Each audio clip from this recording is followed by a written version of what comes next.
Soup. All right, everyone, and welcome back to a bonus episode of Good Soup. We have John with us again. Hey, John. We have guys. Chris. And we have Daniel, Mr. Ghoul himself, joining us. How you doing, Ghoul? Doing all right. Yes. So go ahead. I'm sad I got to miss out on the first episode. I'm really looking forward to hearing about this. I'm glad you bring that up. So what you might notice is that most of us are wearing the same clothes. Believe it or not, we do break the standard gamer myth that we do shower and change clothes. We're just recording this episode exactly 5 minutes after we ended the other one, where Ghoul jumped in the channel. It's like, hey guys, I'm ready to go. In typical Australian, well, I don't want to say late fashion because you guys are ahead of the curve by like 14 hours. So you're actually you got into 2025 before any of us. Really, it was just I knew the podcast was being recorded, and then you guys had just finished up, and I had some other stuff going on, and it was like, yeah, I had this card, and then you guys like all had your minds blown as I mentioned it, and I'm like, let me just pull up all the list of cards that I had, and we can go over all. And I'm like, let me just launch OBS. Here we go. So I grabbed another beer, and I think John and Chris grabbed some food. So I think we're ready to go. Go ahead, take it away, Daniel. All right. So the first card, this is the one that I already pitched them on, but I'm gonna do this again just for the YouTubes. It's Lilithset from Opus 23 as just a good stuff card, not even as a dancer card. So if you haven't read this card, it's a 3-cost EX Burst Dancer, 7,000 power. EX Burst, search for a job dancer or card name dancer. Now, 2 important things here. Number 1, she can search for a copy of herself, which is fantastic. Means that she's never dead if you have multiple copies of her in the deck. Second, there is a decent-ish watered backup dancer, cost 2 from Opus 15, that you can run 1 copy of in your deck. Now, if this goes to damage on a burst, you can search a backup for it, or you can search a copy of the Lilithset. But what's also important here is this special. Until the end of the turn, all of the forwards you control gain 2,000 power, and all the forwards your opponent control lose 2,000 power.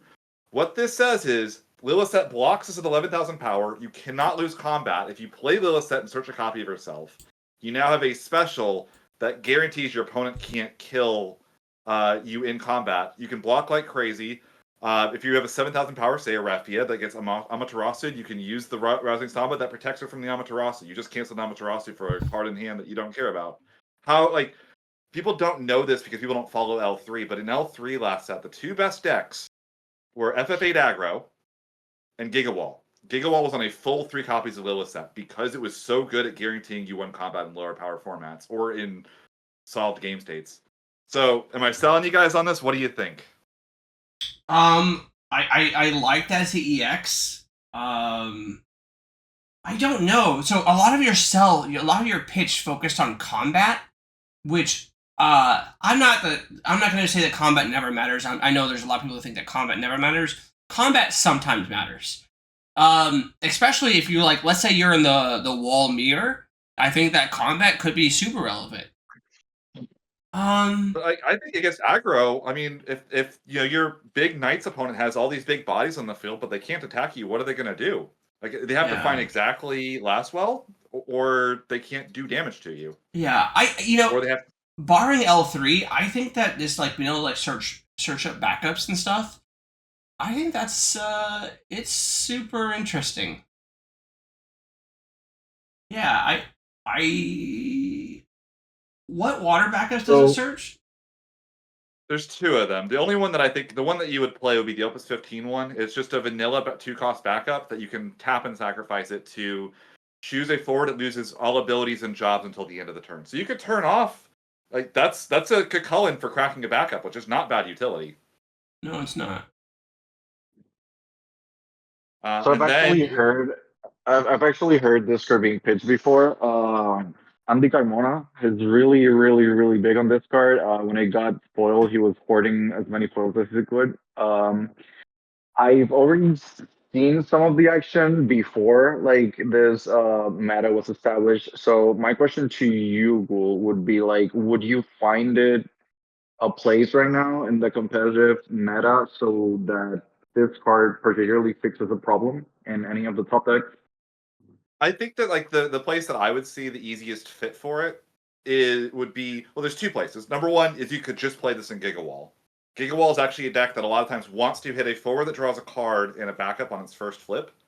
And it does not have water cards it's excited to play at all. Like, it's actually one of the big problems with Gigawall is it wants to play water to search wall, but has nothing to actually do with the water cards other than exactly, like, Larsa and Sarah. This is a water forward that you can play that searches itself, guarantees you win combat and or anything else. Your opponent no longer can block you, not that they want to anyway, but also now you can run one copy of the 2-cost backup in the deck, and now you can start doing the hat trick, which is I'm beating you in the face with these 2 forwards while setting up backups. The other place, it's a 3-cost water forward. X and Mill probably would love to have a target this good. And now imagine X and Mill, you have an untargetable forward that's 11k power.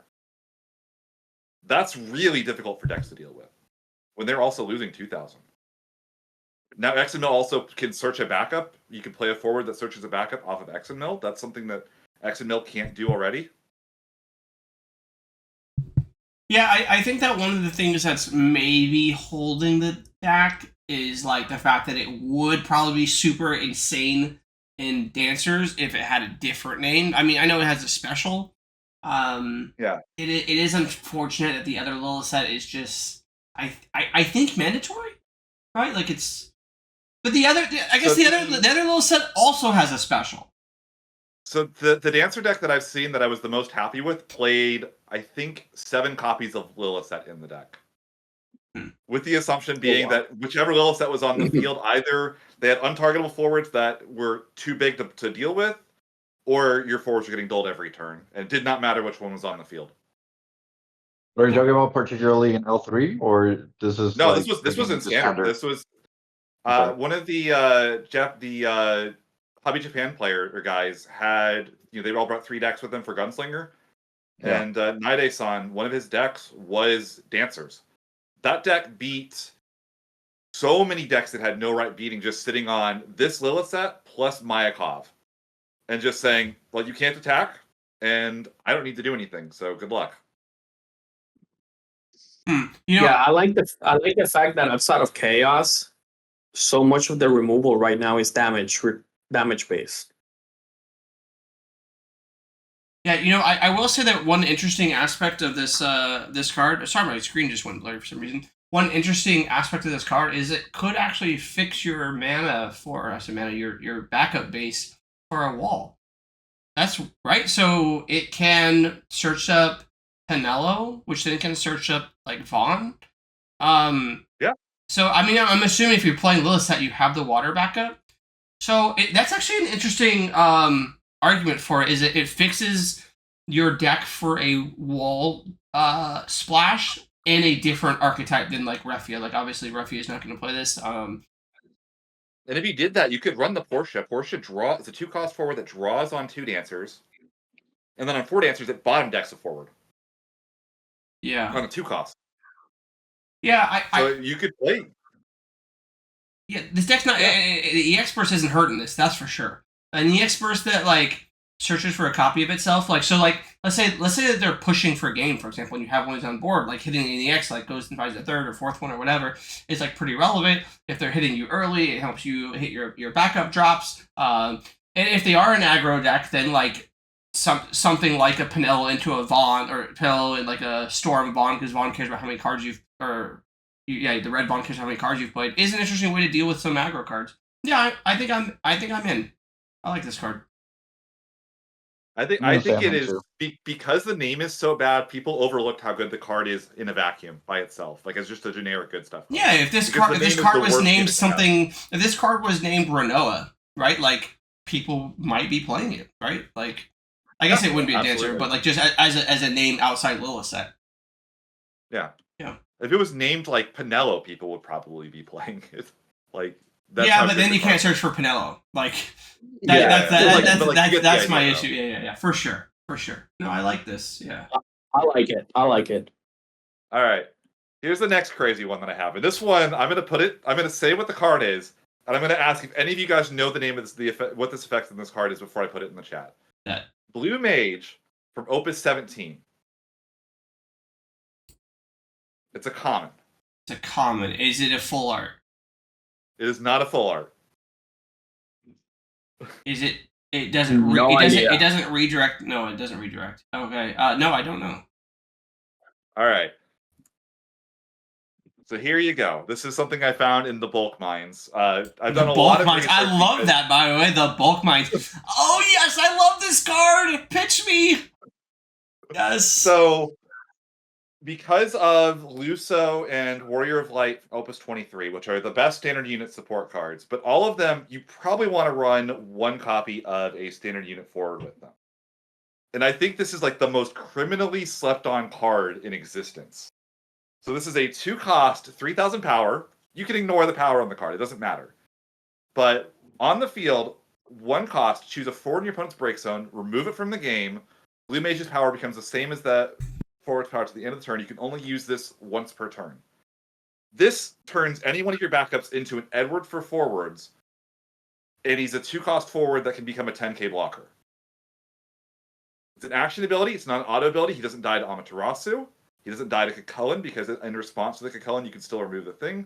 You want to modulate your opponent's break zone every turn. If they're on mono water, they can't keep forwards in their break zone to revive with Lena later on in the game.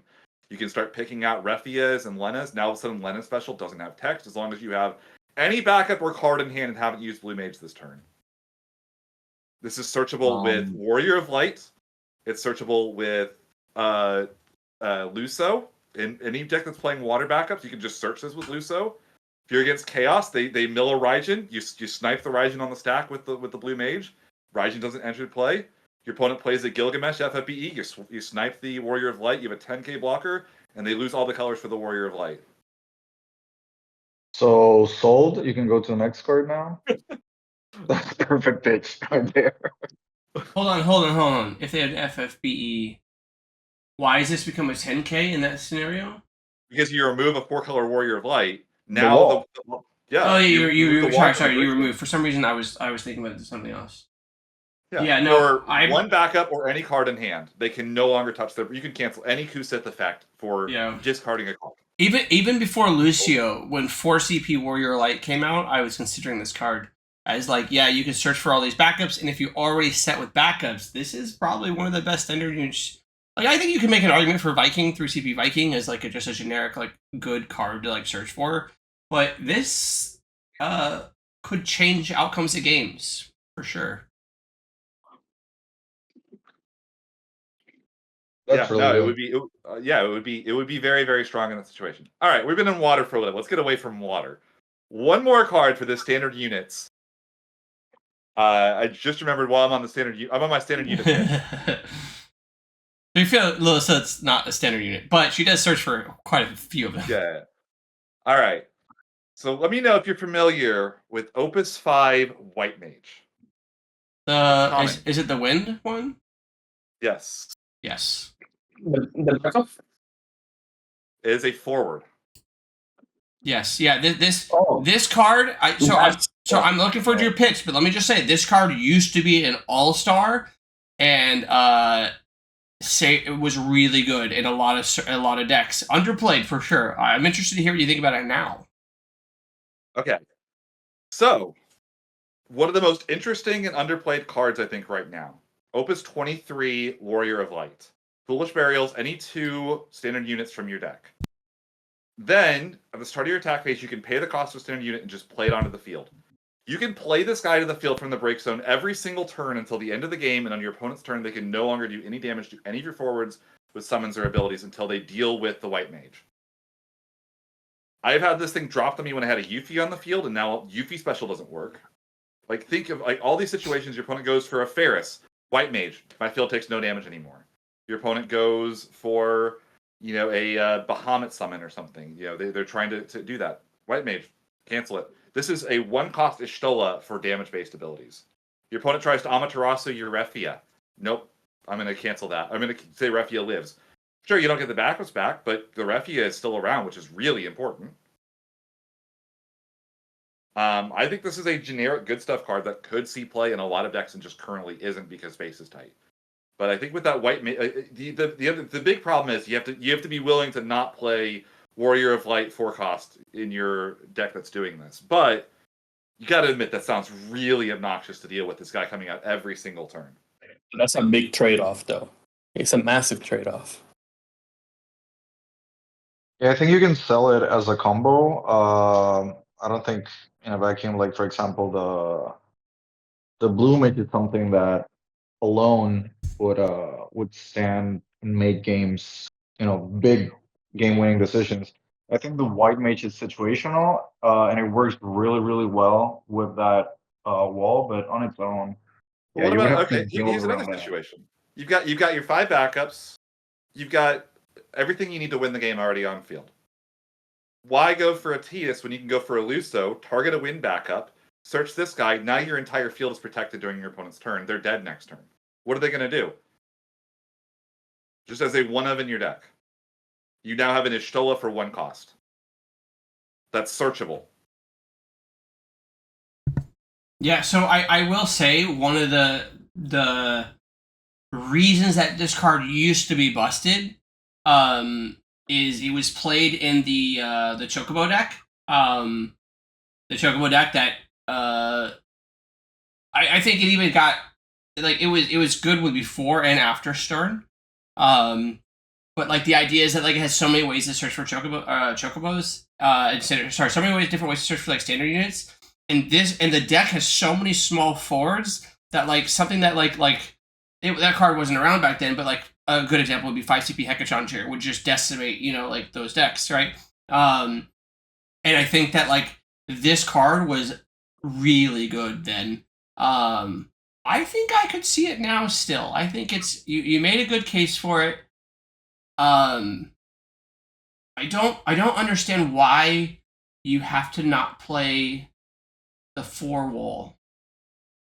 I'm saying like if you're in like Earth, generally right now Earth is you're playing Leo plus Warrior of Light if you're in Earth. It just makes no sense. Oh, I see what you're saying, and therefore like with the density of cards is too good. Like yeah, there's just so many other cards that you're considering playing that like. Do you really want to be, foolishing, standard unit backups? If you're in Earth, like mono Earth, you're playing 4 wall, which makes it harder to do that. If you're not in, mono Earth, how much do you really want standard unit backups? I think there's some really fun stuff you can do with that Warrior of Light, like play Lufenian from the break zone as well, and like Ice Earth, like play that as your first turn, then play Lufenian. Yeah, as like a 1-of. I'm not saying that this is the solution, but it is kind of interesting in like the mono wind mirrors. When like your opponent's going like really wide and like the tip obviously like Luso is like the biggest example of like a cleave across the board. There's also Fat Choco, not that it's seen like a lot of play, but it is a card in its own right. I mean Ace. Your opponent goes for Ace. This turns off Ace and like the big LB play doesn't work anymore. Yeah, so I think actually the more popular that mono wind got, so like let's say that we saw a Rajin band or we saw some sort of band that like hose these chaos or these aggro decks a little bit, I think that I would see mono wind taking a bigger stake in the metagame, and then therefore this card being even better. And in mono wind, you can just draw this and you could Azura it back at the end of a big combo turn and just say, okay, here's a giant board. You can't do damage to my field anymore. If you're in a mirror match, what are they going to do? Zidane you a couple times and then you cry when you kill them? Yeah. Yeah, no, I like it a lot in Luso decks. Yes, I like it a lot. So every deck. And obviously. Oh, I mean, like, Luso should be played in every deck that has access to standard unit backups. But exactly, yeah, but... So you just have to be having a win card in your deck, basically. Yeah, building around another card like if you Chaos have or make a wall. At least a win standard unit backup in your deck, this card's probably fine as a secondary search target, and also as something that you may reoccur later with an Asura or a Q-Sith in certain matchups. Yeah, I think I like this card quite a bit. I also think there's some like weird shenanigans that could happen in the future with this card, and that's a reason to keep it on the watch list. For playable cards, like being able to reanimate this card and like instant speed in certain decks could actually just completely change the game. Well, it also, I didn't even realize this time reading it now, it also turns 2-sided board wipes into 1-sided board wipes. Correct. Yeah, correct. Yes, so correct. Yeah, so that's like for a 5CP Hekachon's a good example of that. Yeah. Yeah. Yeah, like they print like a more efficient Susano or something in the future, or a Philia or something. Like you could just play this in addition to that. Now your field doesn't get wiped and theirs does. Yeah. It's funny It's because definitely it's a reanimation target as well. Yeah, like 4 CP Phoenix or stuff like that. That brings when When is this Lusa back in? got spoiled, got spoiled, I bought a playset of these foils because I didn't know I was moving from the States. But as soon as Lusa got spoiled, I bought a playset of that. Yeah. Yeah. No, I'm in. All right. I'm in. So far, you've hit us with 3 ends. All right, I'm waiting for the dud. 3 of 3. All Go right. for it. So, how much power do Fujin and Raijin have? It depends on the game state. 5, 7, or 9. When it matters, how much power do they have? They're 9Ks. They're 9K first strikers, right? They're 9K first strikers with haste. Hasters. Yeah. All right. Now, what if I told you there was a card that could block both of them without dying? Would you believe me? I would believe Yeah. you, but you need to tell me more because I don't know that that's enough for me to play the card. Because I It's an also, Earth card. yeah, All right. So here's the card. I think it's unironically one of the best walls in the game. It's my boy, number 24. I was like, better not be Oh, Duluth. yeah, Number no, 24. it's number 24. Okay. So this guy's got a wall of text on him. Most of it is a really complicated way to explain that when you first play him, and then every single turn he gets a barrier counter. And whenever he takes damage, you remove barrier counters at first until you can't. This guy can block a 9K first striker, take no damage because it does not save by combat. He can block that, lose the counter, kill the Fujin. Now the Raijin loses the first strike, or the Fujin loses the 2000 power, can block the next one. You're against Chaos, and you could put this guy next to any other forward. They cannot hit you unless they can get this guy out of the way. Yeah, I will say that they do have access to Kuja. Well, yeah, I guess not all of them. They're usually water lightning. Yeah, I was like, well, I guess it's just, are they water lightning? This is a different conversation, maybe, but are they water lightning because we're talking about 2-deck formats? Because they weren't water lightning before 2-deck format. I think the water lightning build is much better in general. Yeah, it might be. I wouldn't disagree. I don't have enough. Because I think the innovation with the stuff like Estinian changed the deck in a way that made the water lightning effectively the same without having to run all the bad ice cards. Well, Gilgamesh isn't that bad, but yeah. But I agree with you. It is kind of bad. Wall's pretty bad in that. So yes, shell, against the ice variants, this one wouldn't be as good. Yeah, one thing you failed to mention too is you said that it could block Raijin and Fujin. You didn't also mention that they would also kill both of them should your opponent be foolish enough to attack. It would also kill both of those cards and live. So now your Chaos opponent can't punch you for at least 3 turns. 3 turns against Chaos is an eternity. They're dead in that time frame. They don't want to go 3 turns. And you can just damage him yourself if you have any self-ping, which gets those counters off. Now he doesn't have the downside of doling at 3 counters, which is on the card for some reason. I mean, it's a cloud target as well. Okay, so they have the cloud of the way. But, yeah, you know. Yeah. If they're clouding you, they're probably not able to chaos special kill. Correct. Yeah. Yes. Yeah. Which is winning at that point as far as I'm concerned. Yeah, it's interesting. I wish it had a better job. I wish it was in a better, honestly, a better color. Like if this card was an Earth, I'd be like, it seems like an Earth card to me, honestly. Like it does seem like an Earth card. Okay, but in color, say you're in ice, right? Say you're in mono ice. Now you can run Gestalian Empire Sid. You can search for the Terra, the new one that gets the summon back on the X first. But you can also run 1 copy of this guy in your deck as just a big bungus that your opponent can't get over in specific situations. And there are going to be times where you're going to have that Hail Mary attempt where you're like, you know what? I'm going to throw number 24 on the table with a barrier counter on him, and you're going to have to find a way to get around him because I'm not going to die to what you have on field if he's here. And I think there will be decks that will struggle to get this guy out of the way. Any fire deck can't ping him off unless they have small ping to remove the counter. They have to go for like a Zac to get the barrier counter off of him, and then you don't put him in harm's way for the rest of it. He's a 3 CP 9K. He's huge. Mm-hmm. He does just do the one thing. He's just big, but he's really good at being big. for a pretty low cost and a pretty low opportunity cost because Gastalian Empire Sid is already a good card. Can we efficiently protect this in like a 6 shell? In a 6 shell, I mean, you could run Cyan and even turn off the individual choices on him if you wanted to. I think he's actually criminally slept on in 6 just in general. Yeah. Yeah, because when he was spoiled, he wasn't being played that much. People moved away from the card. I'm not saying you should, but not in 6. But like there are weird kind of ways where like I can see turning it off with like a Porum too, like in like ice water. Yeah, just but like I guess the water decks, you just throw them away. You don't play them. I guess like an aggro deck, you now have a target that they have to do something to, because as long as this guy's in the field, he blocks literally anything. He can block a 50k power Galif that attacks without dying. As long as the Galif doesn't target him. But, you know, you get the idea. Yeah. As long as the Galif doesn't target him. Yeah. Out of all the cards that you have mentioned, I think this is the only one that I'm not very moved. It's a little bit more of a stretch, but like you gotta admit, what he would be good at, he's damn good at. Yeah. You just have to know the meta and know that you have to be willing to run this guy for. So for me, but like again, I'm looking at a control aspect. It does seem like an interesting target to be able to search for and like slow the game down when you're playing like Ice Earth Control. You know, they hit you a couple times and your Tyro like is like, oh, I'm an EX first Tyro, like I gotta go get number 24 and slow this game down quite a bit. It's kind of interesting. I mean, another option you could do in this, like say you're in like a Earth Water Une shell, right? You're probably running Tyro in that deck just because you need to.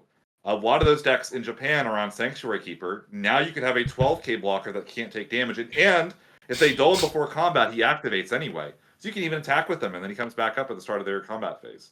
If you have Sanctuary Keeper on the field. To be fair, Sanctuary Keeper is a card that I should have pitched. I really like that card. So you're selling me more and more.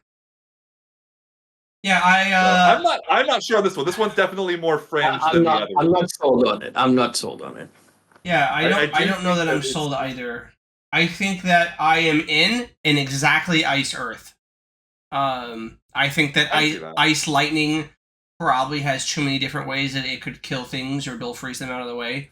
I could see, or Ice Water might be interesting too. But yeah, in Ice Earth, I'm very in.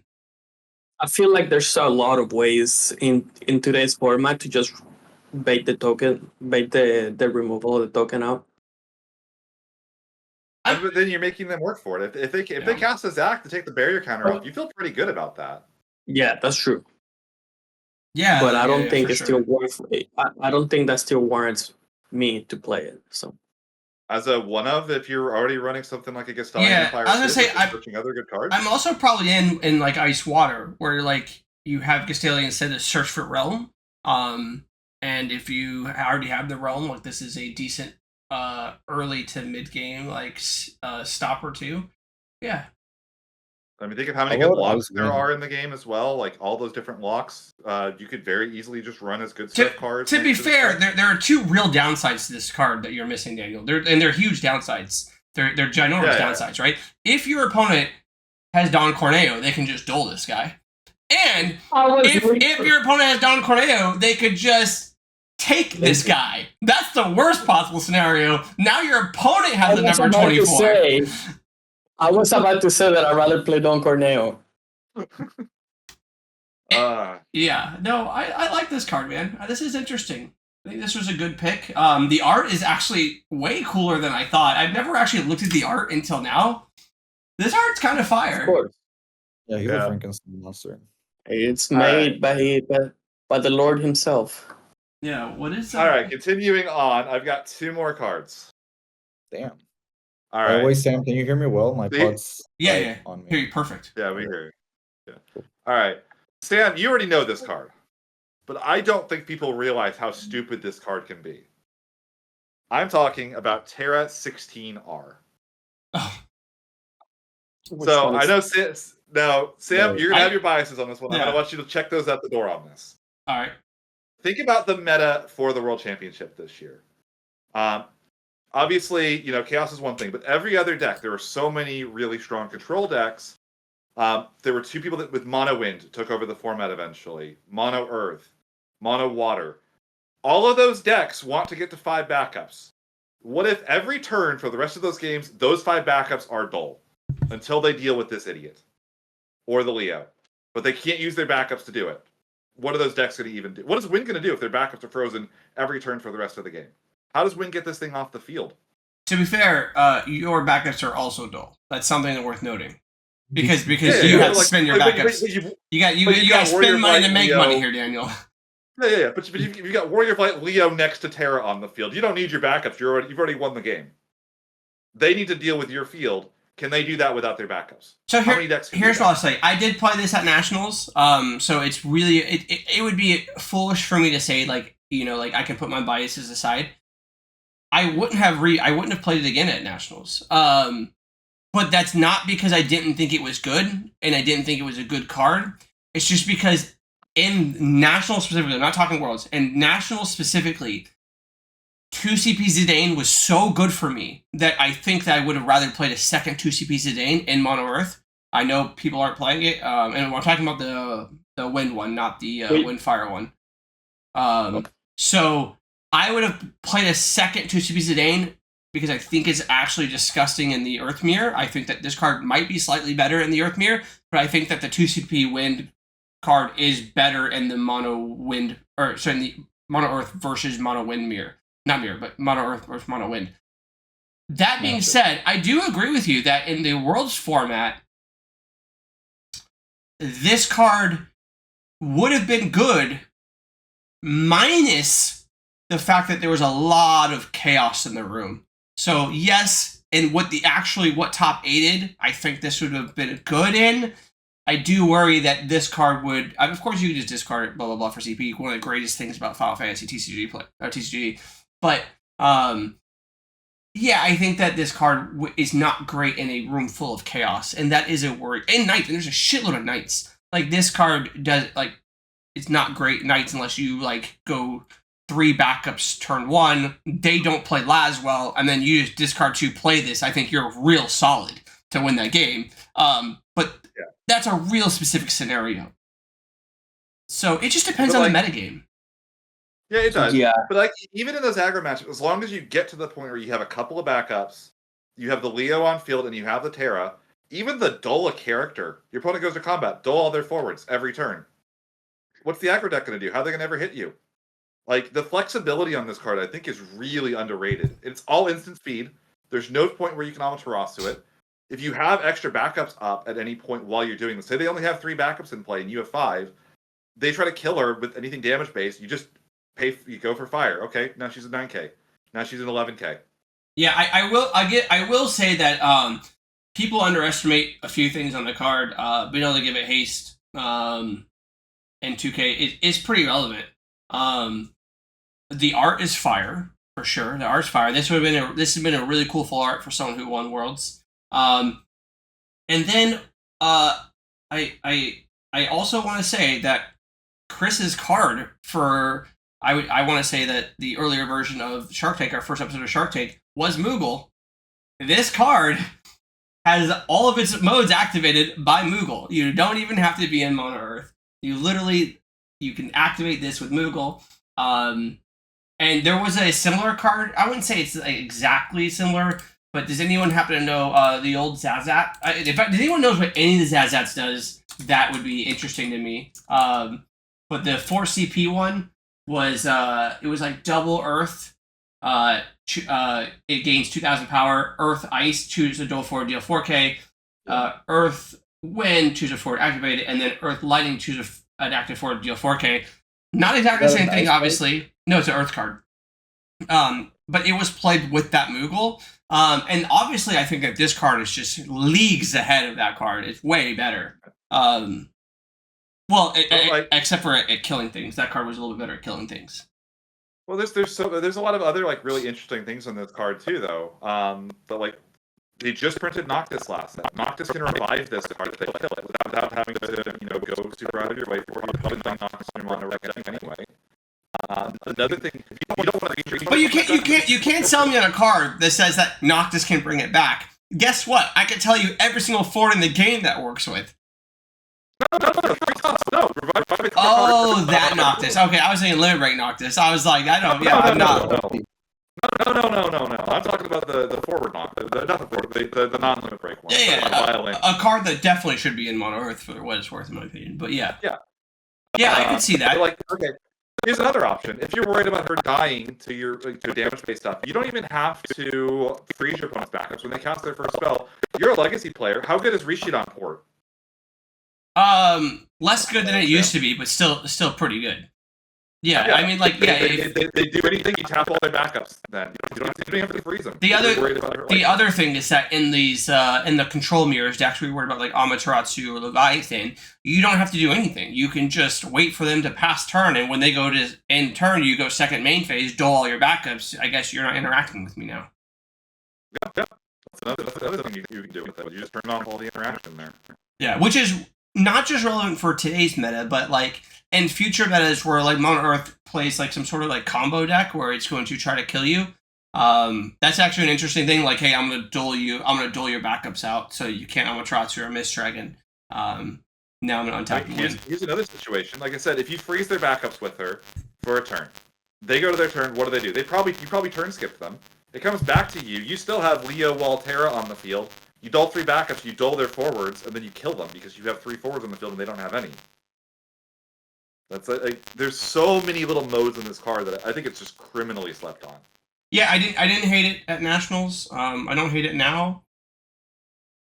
I don't know if I'm sold or not. John, or do you feel about it?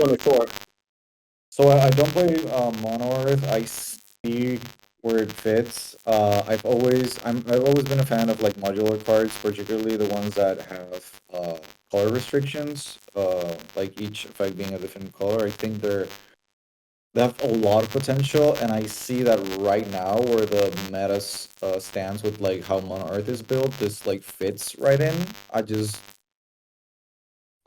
see anything wrong with the card. I think you can deal with it easily, like you can remove it, but I think like all the things that it does are valuable and can help you survive a lot of things. I don't see anything in particular wrong about the card. I think it's game breaking, because you do have to like build up a lot for it to, to stand against aggro decks like Chaos and Knights. I don't think this is gonna like solve anything in particular.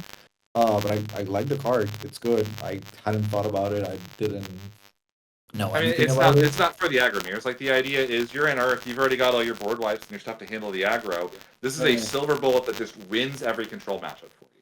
Yeah, no, I agree. I'm just saying that that you definitely have to build for it. Well, Mono Earth is already built for it, to be fair. Yeah, that Mono Earth, no. What I meant was that you have to set up for it. Like it doesn't immediately do anything if you play like turn 1. But it does what it does in that shell. I think it's really good for that. I think it does give you the upper hand in control matchups. I think it's very similar. I mean, it's a very different card, but I think like in like the white mage for like the mono win players, I think it does, give you a silver bullet, as you say, Ghoul. I like it. I don't play Mono Earth, but I'm sold on the card for it. So let me ask this. Let's say you're in Mono Earth, and you're in Mono Earth, and your opponent you're on the draw, and your opponent's on aggro. Kind of the worst case scenario for you, unless you draw a Shantoto. If you go, and Mono Earth can do this, let's say it plays 3 backups on turn 1. It ends with 1 card on hand on the draw, right? If you untap and you pitch those 2 cards to play your Terra, is that not like one of the most insane things you can do against the aggro decks, though? Because like you then just... You do need a Leo on field, too. Oh yeah, you need the Leo. Yeah. Now, yeah, and for that reason, I'm out. I get what you're saying, yeah. But like, here's the other thing. Like, I think there's like reasons to be playing stuff like Kurasame, the new one in Mono Earth. But Kurasame can't be pitched to a Shantoto to help your aggro matchups. Zidane can't be pitched to a Sure. Shantoto to help your aggro matchup. This is a in-engine, in-archetype card that you can use with Shantoto, keeps you from losing the color fixing stuff that like playing a mono deck affords you. But in exchange, you get to just win control matchups by having this card in your deck potentially. Okay. I like it a lot. I mean, I am sold on it. The only weakness is that it's just too meta reliant, is my opinion. But I like it a lot. All right. And Give I'm all about having give us one more card, Ghoul. All right, here's the last one. This one's a little more out there. Y'all gotta bear with me a little bit on this. More than 24? Oh my god. All right, this is one of the most maligned legends of this set. All right, I think there is a lot of potential in Leon. Oh, the ice forward. Oh no, wait, white what? legend. Oh, what? Sorry, for some reason I was thinking Cecil for some reason. No, Leon. So, if you haven't read Leon, he's a 1-cost 9k. When he enters the field, you choose a damage forward, you deal it 4,000 power. I don't care about that effect at all. It might as well not exist. The thing that's interesting is, when Leon is chosen by opponent's ability, your opponent gains control of Leon. That's a really bad downside to have, except at the end of each of your turns, if you control one or less Job Rebel, Leon deals you 1 point of damage. Now, there are a couple of Rebel backups. The best one, by far, is Minwu. That's pretty Minwu good. is absurdly good. Yeah. But, so what you end up having, if you have the backup for it, your opponent, if they take control of Leon, it burns them faster than it burns you in any situation. You play the Leon, if they don't take control of it, you punch them in the face with this big 9k beat stick. If they take control of it, they get burned, you take control of it back on your turn, and then you dare them take control of it again. And you play hot potato because it burns them every time they hold it. This basically is an unblockable forward every single turn if they take control of it. If Like, they take can't stop control the of damage. it. And it's If also they- a warrior. It's not just a rebel, it's also a warrior. Yeah, it's a warrior. Your opponent probably doesn't have a rebel unless they're Torian playing Furion. Because there's no rebels worth playing in the game other than like a very few couple of them. And your opponent can't spin this with Refia. Refia cannot spin this card.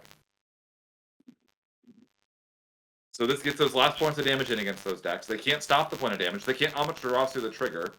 It's very difficult to stop that damage from burning you at the end of each turn if you take control of this card. In Yu-Gi-Oh, one of the most common cards you see in burn decks is Lava Golem, which is you give your opponent a big frickin' beater that burns them for 1/8 of their health every single turn. This is Lava Golem in Final Fantasy terms. It's a big beater that if your opponent takes it, they get burned every turn they have it. But don't they also get to attack you with it? It's How a are they gonna freaking attack? 9k. What do you mean? If they take control of it on their turn, he's summoning sick. He can't do anything. For one He turn. burns them at the end of the turn. They and take you one. take control of them.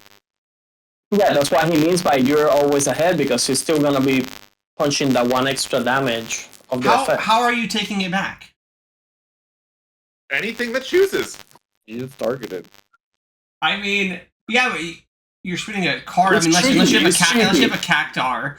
Like a cactar is a good way, for example. But like, yeah, you have to spend some sort of resource, no matter what that resource is. You have to spend some sort of resource to care.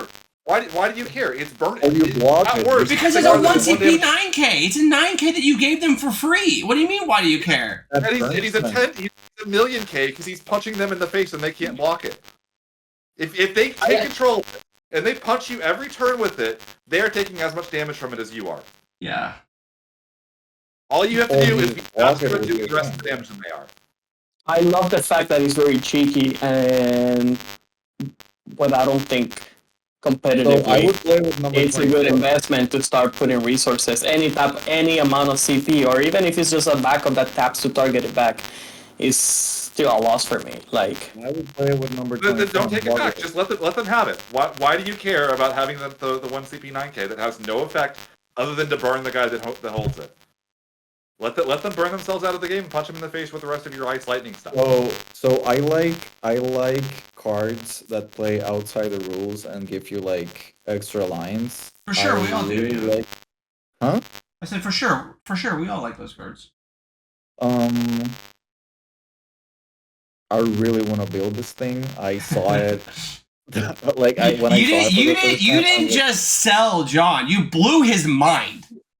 But here's another. No, no, okay, no. here's another fun thing you can I've already do. thought about this card. The thing is that now I'm thinking about other cards that would give me. I don't care about people attacking with me with any amount, and like he sold me number 24, and I want to build Ice Lightning with Leo at number 24. That's what I'm thinking. Okay, well here's some more stuff you can do. If you play this in an Ice Lightning aggro shell, Thank even you. if you don't have the Minwu on the field. Okay, I'm gonna log out now. That's it. You got 5 out of 5 with me.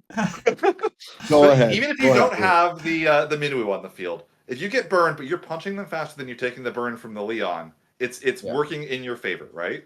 Yeah. But you're talking about how do I target this guy in a profitable way? There are 3 separate triggers on a card named General Ruggagene. You can put them on any forward in the game on the field. You just put one of the random ones on Leon, and now you're taking back your Leon every turn as well. If you really don't want your opponent to have the card. Oh, so interesting enough, you can actually also give it haste. Yeah, actually, not random. You can actually give it haste. Now you give it haste. You don't even choose randomly. You're like, I'm giving it haste. By the way, before that resolves, I'd like it on my side of the field. So this is actually my favorite out of all the cards that you brought. See, now you're turning me. Now you're turning me. That alone. And in aggro shells, let me tell you, Minwu as a backup in an aggro deck is so good. Because they play a backup, you Minwu it, it's frozen. They didn't play a backup last turn. It doesn't do anything. So Minwu, you're totally fine playing that in an aggro shell if you want to hold the Leon. I don't even think you care, honestly. If he burns you in an aggro shell, who cares if you take damage? You're just going to kill them faster before they take it. So if you're on a deck with 3 rug, why not run 3 of this guy? Right now. Foil. Which main were you talking about? I think it's The backup? 19C. It was It's my a spoiler. 2CP backup, right? 2CP backup, on entry, Nice. freeze a character. Yeah. And then like...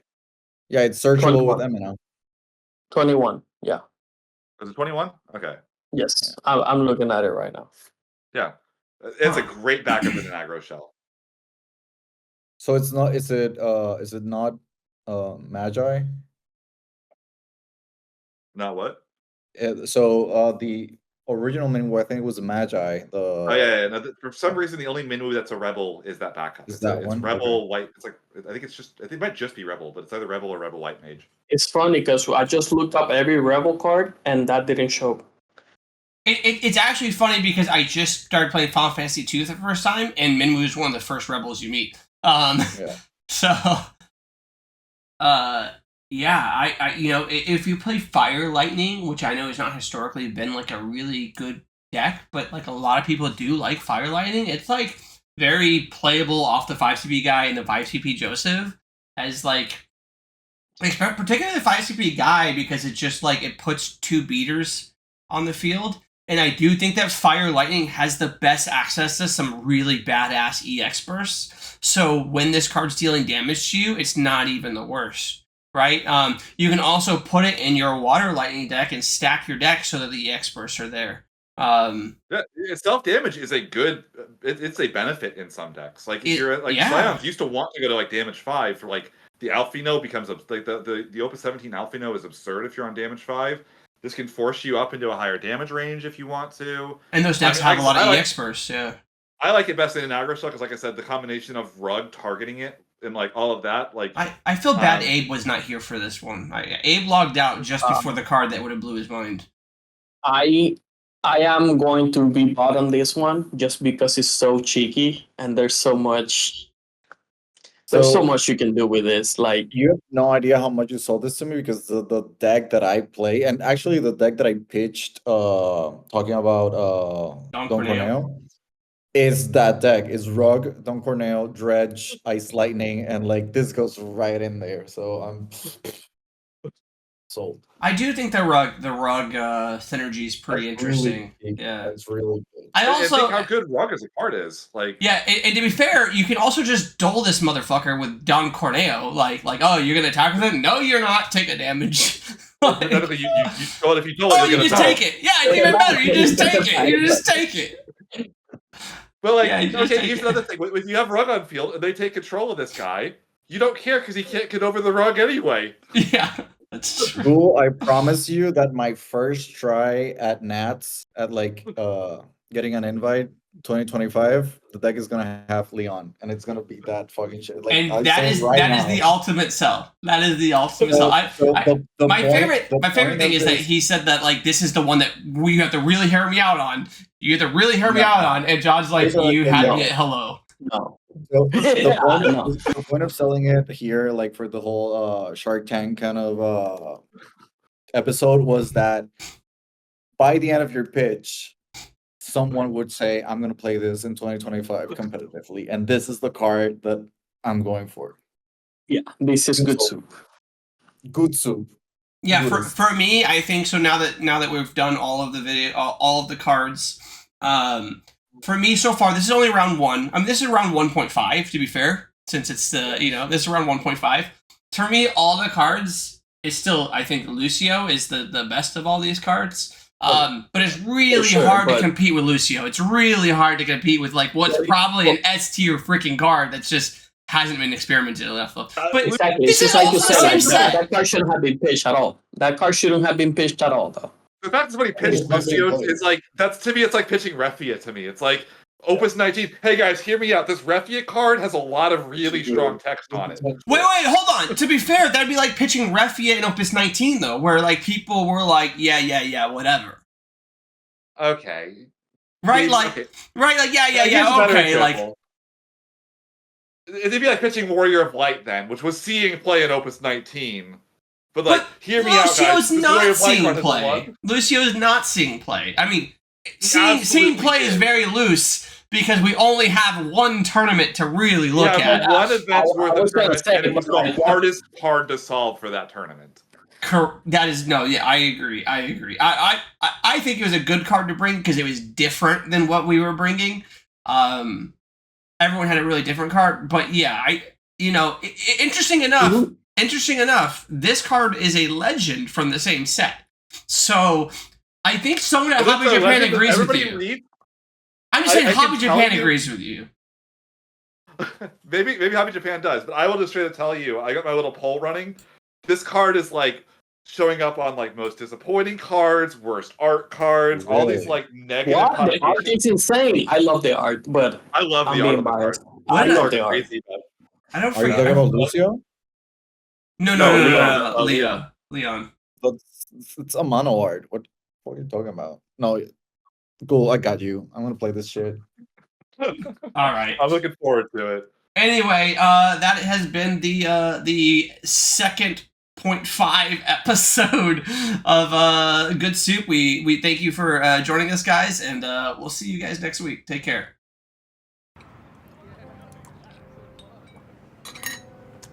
Good soup.